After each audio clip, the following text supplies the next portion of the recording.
Hi guys, welcome to the first Friday craft along of 2025, and today we've got more of a business twist. So I am reaching out to all of you small business owners out there. January is typically the time when we start having a look at what's been working for our business and making plans for the future.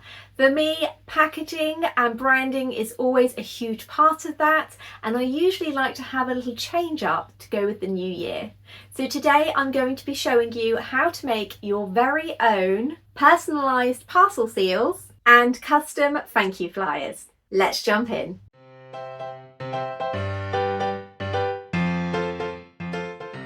For today's parcel seals, I am going to be using the amazing PaperCutz self-adhesive A3 sheets in both glossy and matte.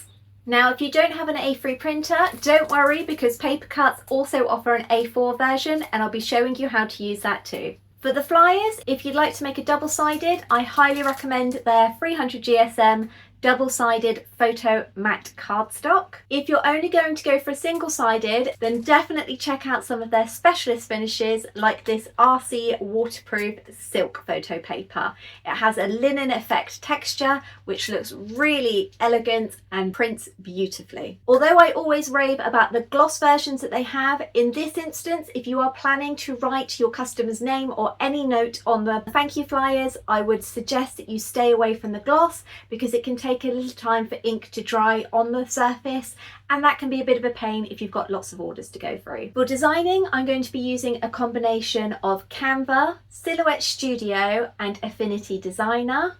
If you haven't got Affinity Designer, you can use Silhouette Studio. I just prefer the functionality and added tools that Affinity Designer has. For cutting, we're obviously going to be using my Silhouette Cameo, and for printing, I'll be using my A3 Canon IP8750, but you can use whatever printer you have available. So we're going to start with the design for the parcel seals. So these are the boxes that I usually use. So I'm going to measure exactly how long I'd like my seal, and I think that 30 centimeters is a good size. That means there's going to be no overlap, but it will cover most of the front. So I want this to sit on the edge and wrap round. So I think I am going to go for about 3.5 centimeters. I'm just going to double check that. 1.5 there to 3.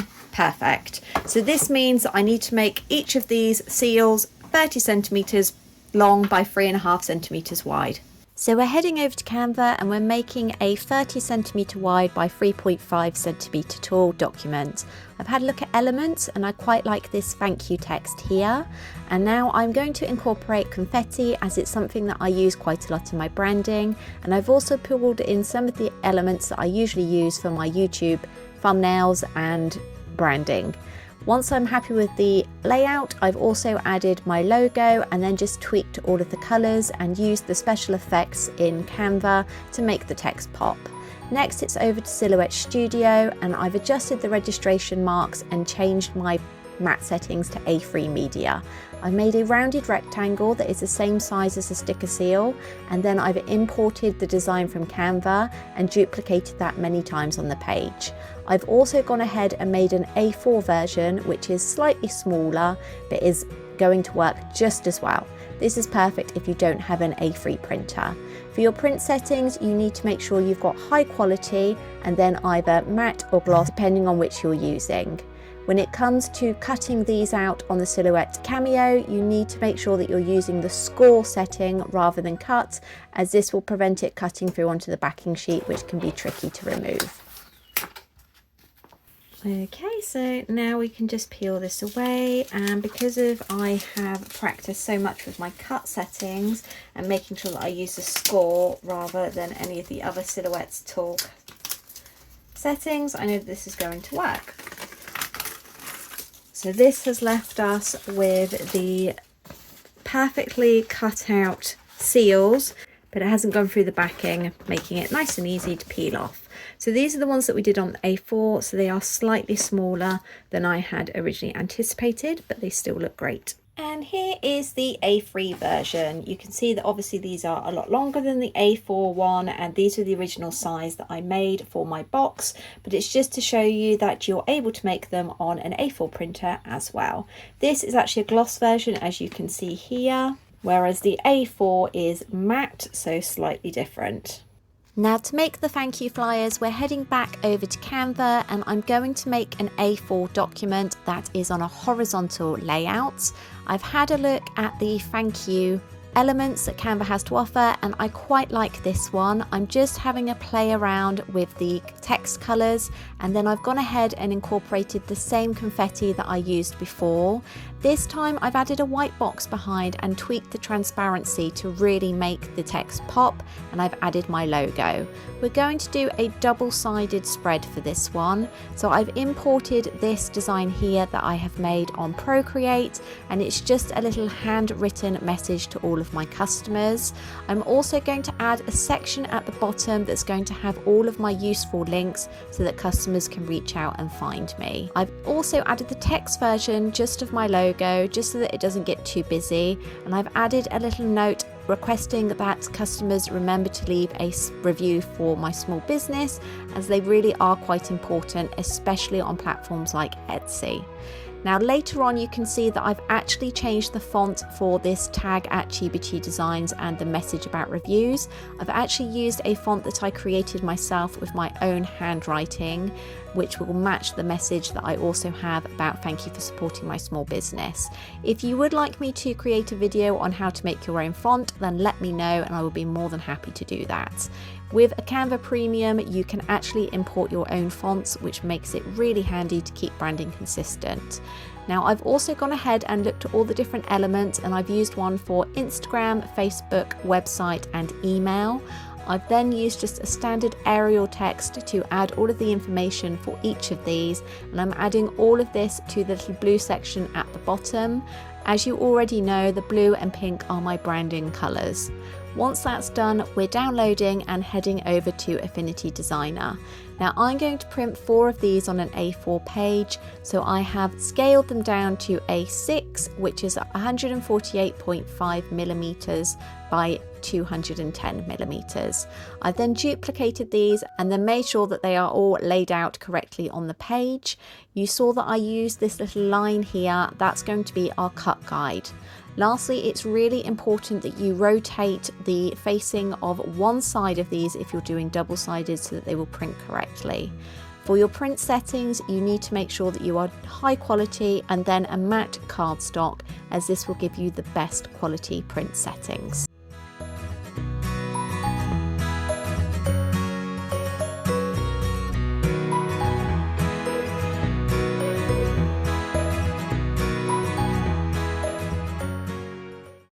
So the reason that we rotated the artwork in Affinity is so that when it's printed and we flipped the cardstock, it's going to be up the right way when it's trimmed down.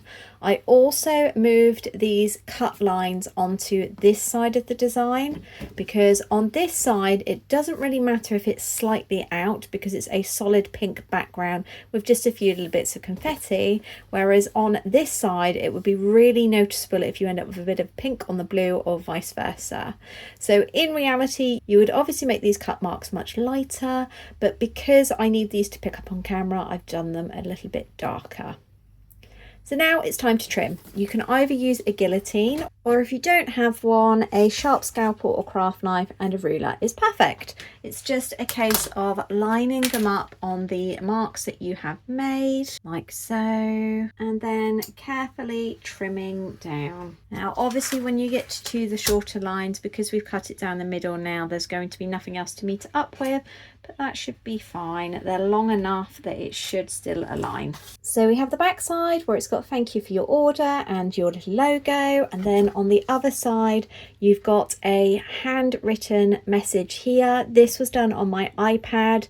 If you have one, I strongly suggest doing this as it saves you having to write out on each individual flyer. You can just pop the customer's name at the top. So this is what I meant by obviously try to make these a little bit lighter. You can see this clearly on camera. When I'm making these myself, they are a very, very light grey, so they are barely visible. So that is obviously the matte cardstock. If you were going to do a single-sided design, then I love the Specialist cardstock that PaperCutz stock. This one is the RC waterproof photo paper, and it has almost a linen texture to it. It's really tactile, it's really lovely. The only issue is the coating is only on one side, and this side you cannot print on. Believe me, I've tried, and it just ends up a smudgy mess that doesn't dry. So these are perfect if you just want to do a single-sided design. These will also save on printer costs and time creating them too. There's nothing to say that you couldn't just have this design on there instead of the thank you, or just incorporate it all on one. I like to have the double-sided because I will occasionally, instead of having a thank you, include photos of my products, which is always good. You can also include a little QR code as well so that people can scan it and go straight to your website or Etsy shop. So now it's time to put it all together. So I sell a lot of makeup bags and pencil cases, and I try to make sure that all of my branding is consistent. So for those, I wrap them in a candy stripe bag and I seal it up with my stickers, which are also made with the PaperCutz self-adhesive paper. All of my items are sent boxed. So I would put it in there. I've usually got a stamp just at the top as well. And then for the personalised touch, it is really nice to just leave a little note on these with the customer's name. And the matte cardstock is really quick drying, especially if you use a biro like me. So you can pop that in there. Obviously, I'm going to be including a flyer as well. Seal it all up, and then ordinarily I would obviously put their address on there, but these make a great fun alternative to the parcel tape. You just pop it in the middle of your box like so. Make sure that it is smoothed down, and then we are going to fold it over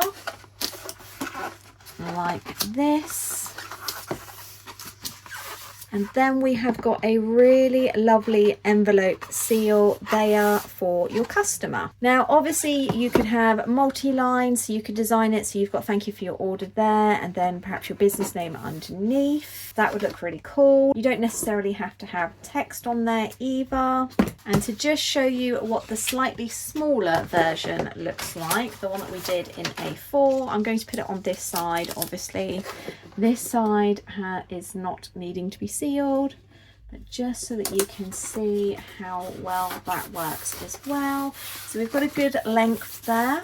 You can definitely get away with just using this if you don't have an A3 printer. And then I would probably just use some parcel tape to just seal up the edges there, but that's because I'm always paranoid about Royal Mail's sorting machines getting bits and pieces stuck in there. We want to make sure this arrives in a good condition to the customer.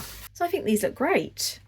And the perfect thing about the PaperCutz self-adhesive paper is even the Inkjet one is waterproof, because in the good old British weather, you never know what you're going to get. So I really hope you found today's video useful. There are so many different things that you can create with the PaperCutz self-adhesive paper and their awesome specialist finish and matte photo cardstock.